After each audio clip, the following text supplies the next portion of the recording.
सर्वप्रथम ग्रामस्थांना माझ्याकडून जय जिजाऊ.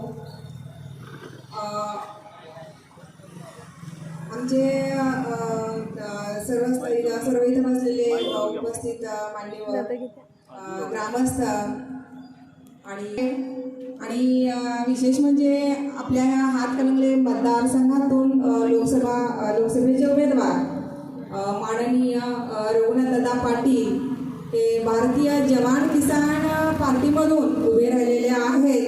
त्यांचं चिन्ह आहे गिफ्ट बॉक्स आणि गिफ्ट बॉक्स समोरील बटन दाबून दादांना प्रचंड बहुमतानं विजयी करायचं आहे.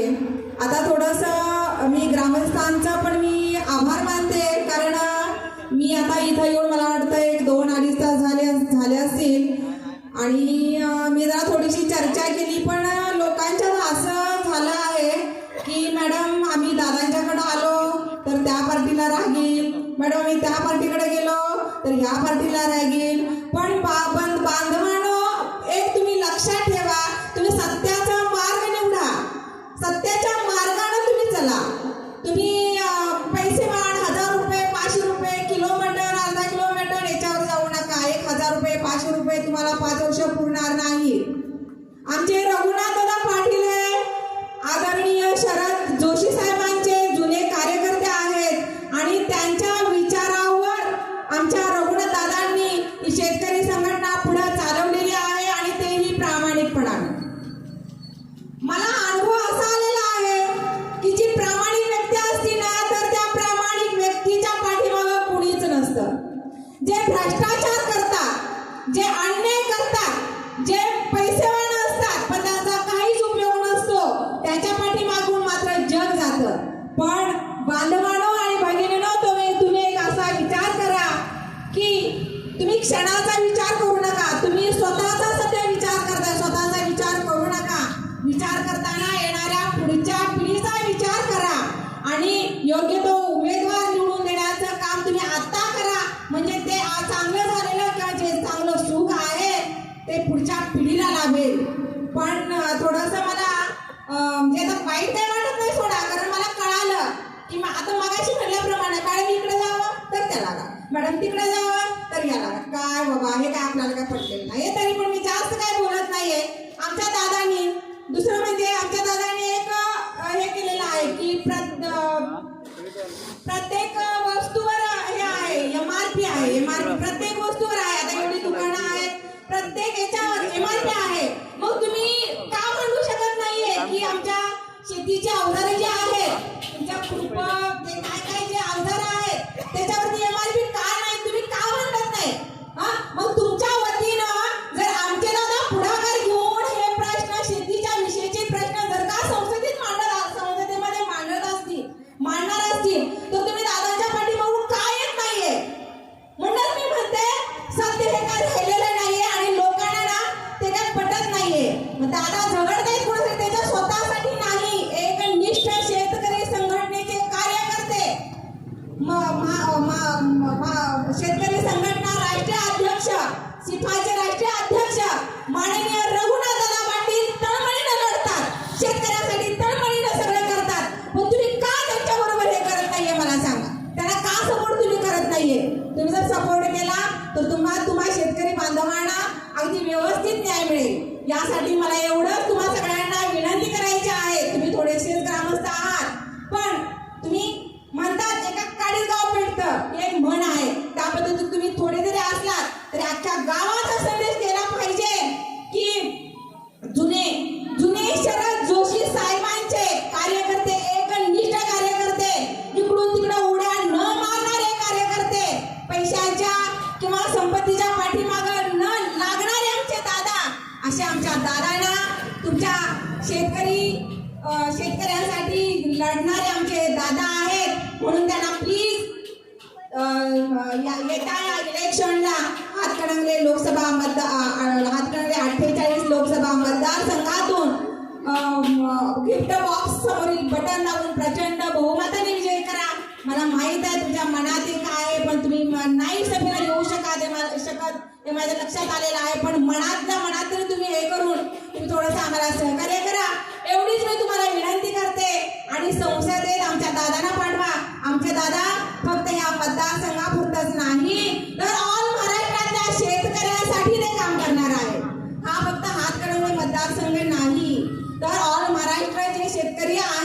ह्या शेतकऱ्यांसाठी आमचे दादा लढणार आहेत आणि सध्या लढत आहेत, झगडत आहेत. आणि तुम्ही खरोखर प्रामाणिक व्यक्तीच्या पाठीमागे जर जाऊन तुम्ही जर का मतदान प्रामाणिकपणानं तुमचं मत विकू नका. मत विकलेलं अजिबात चांगलं नाही. मत विकू नका. तुम्ही जर मत विकलात तर म्हणतात का नाही, मिंद म्हणतात का नाही, मी आता 500 रुपये घेतले आणि मतदान केलं तर तुमचं काम नाही होणार. अजिबात तुमचं काम होणार नका. तर पुढचा माणूस म्हणणार आहे तुला 500 रुपये द्या, मग 500 रुपये 5 वर्ष जातात का आपली? 500 रुपये मध्ये 5 वर्ष जात नाही. आता मला एक समजलंय की मॅडम फक्त मागं फिरायला एका व्यक्तीला 1,500 रुपये आहे. मताचा विषय सोडा, त्यांच्या मागणं कोणी येत नाही. आमचे हे 4 आहेत ना, आमचे सच्चे कार्यकर्ते सोडा. आता ज्यांच्या मागणं फिरतायत का नाही ते 1,500 रुपये एक कार्यकर्ता मागणं फिरायला फिरतोय. तो सच्चा कार्यकर्ता नाहीये. आज माझ्याकडून मागणं फिरायला 1,500, त्याच्याकडून मागणं फिरायला 1,000, त्याच्याकडून मागणं फिरायला, म्हणजे हे आता काय झालंय, पंचवार्षिकची निवडणूक आलेली आहे का नाही, ती आता पोट भरायची निवडणूक आलेली आहे असं मला वाटतं. ही प्रामाणिकपणाची निवडणूक अजिबातच नाहीये. 500 रुपये, 1,000 रुपये आणि 1 किलो मटण, अर्धा किलो मटण तुम्हाला किती दिवस राहणार आहे मला तुम्ही सांगा. जास्तीत जास्त किती हो, एका सेकंदाचं काम नाही. 500 रुपये आले, एका सेकंदात गेले, किती वेळ लागणार आहे त्याला?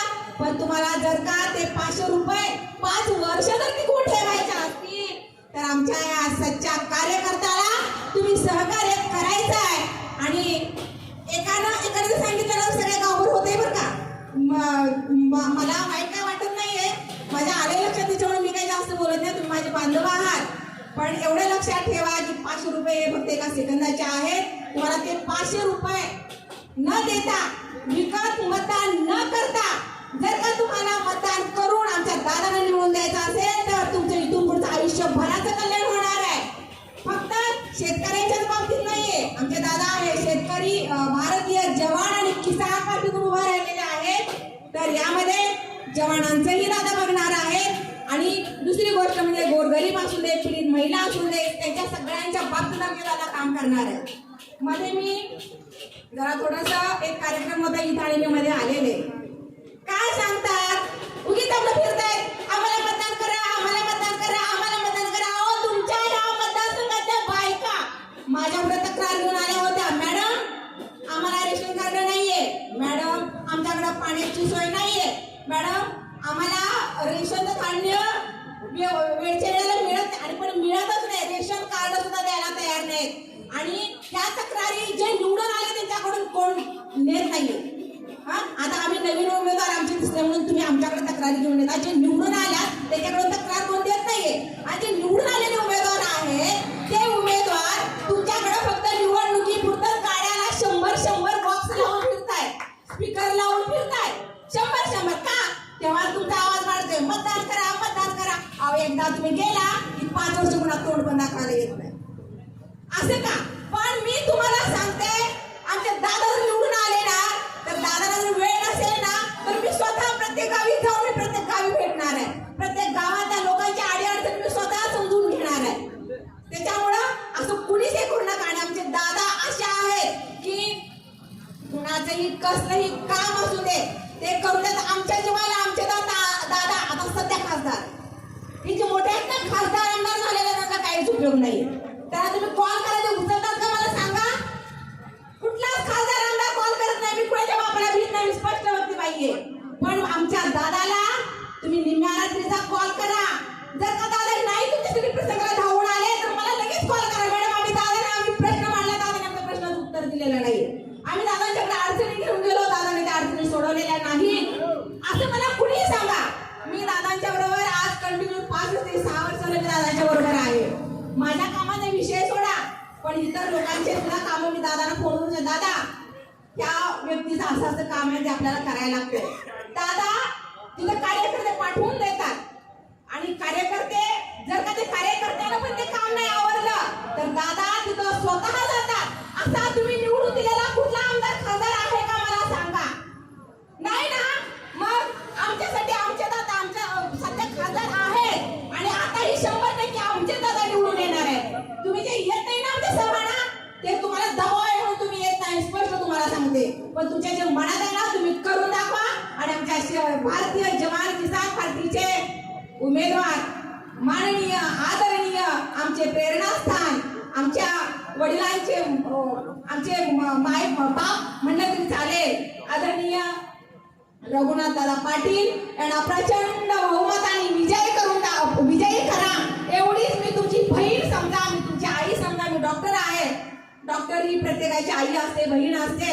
मी डॉक्टर आहे या नात्यानं मला तुम्ही आई म्हणा, बहीण म्हणा. एका बहिणीची विनंती आहे की माझ्या बापासाठी तुम्ही मतदान करा आणि माझ्या बापाला निवडून देण्यासाठी तुम्ही तेवढंच एक कष्ट करा की एक गिफ्ट बॉक्सच्या पुढचं बटन दाबून प्रचंड बहुमताने विजय करावं. एवढी माझी एका बहिणीची हाक आहे माझ्या बांधवांच्या समोर. एवढंच बोलून मी थांबवते. जय हिंद, जय महाराष्ट्र. Thank you very much.